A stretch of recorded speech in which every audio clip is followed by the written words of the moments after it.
வணக்கம் குட்டீஸ், எல்லாரும் எப்படி இருக்கீங்க? குதிரைலாம் பேசும்னு நீங்கள் எப்போவாது யோசிச்சு பார்த்துருக்கீங்களா? இன்னைக்கு நம்ம பேசுகிற ஒரு குதிரையும் ஒரு நல்ல ஒரு விவசாயிக்கும் இடையில நடந்த ஒரு இன்ட்ரெஸ்டிங்கான ஸ்டோரியை பற்றி தாங்க பார்க்க போகிறோம். கதையோட தலைப்பு பேசும் குதிரை. வாங்க கதைக்குள்ள போகலாம்.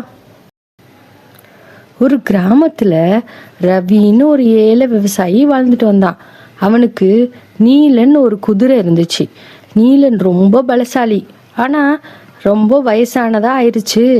அதனால அதுக்கு மெதுவாக தான் வேலை செய்ய முடியும். ரவிக்கு நீலனை பார்த்ததும் ரொம்ப வருத்தமாக தான் இருக்கும். நம்ம நீலன் இன்னும் கொஞ்ச நாள்ல எந்த வேலையுமே செய்ய முடியாது போலவேன்னு நினச்சி ரொம்பவே வருத்தப்பட்டுட்டு இருந்தான்.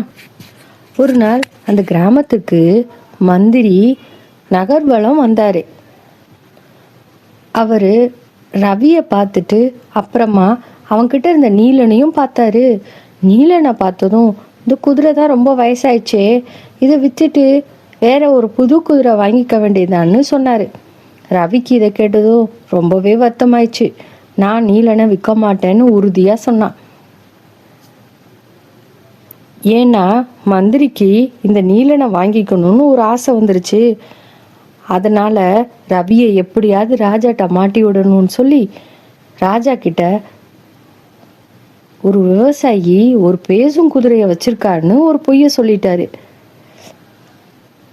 இதை கேட்ட ராஜாவும் அப்படியான்னு விசாரிக்கிறதுக்காக நேர்லயே ராஜாவும் மந்திரியும் நீலனை பக்கம் வந்தாங்க. ராஜா குதிரையை பார்த்து, குதிரையே நீ பேசுன்னு சொன்னாரு. ஆனா நீலன் ரொம்ப அமைதியா இருந்துருச்சு. மந்திரியால இதுக்கு மேல போய் சொல்ல முடியல. ரவிக்கும் என்ன நடக்குமோன்னு ரொம்ப பயமாயிடுச்சு.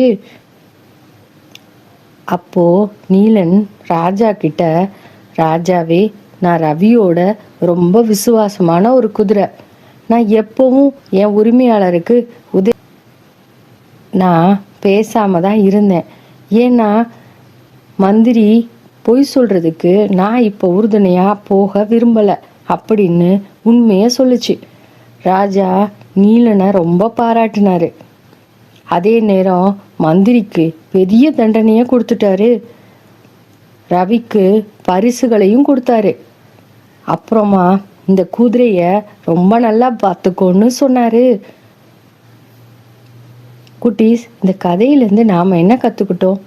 நேர்மை தாங்க சிறந்த குணம். மந்திரி பேராசைனால பொய் சொன்னாரு, அதனால அவருக்கு தண்டனை கிடைச்சது.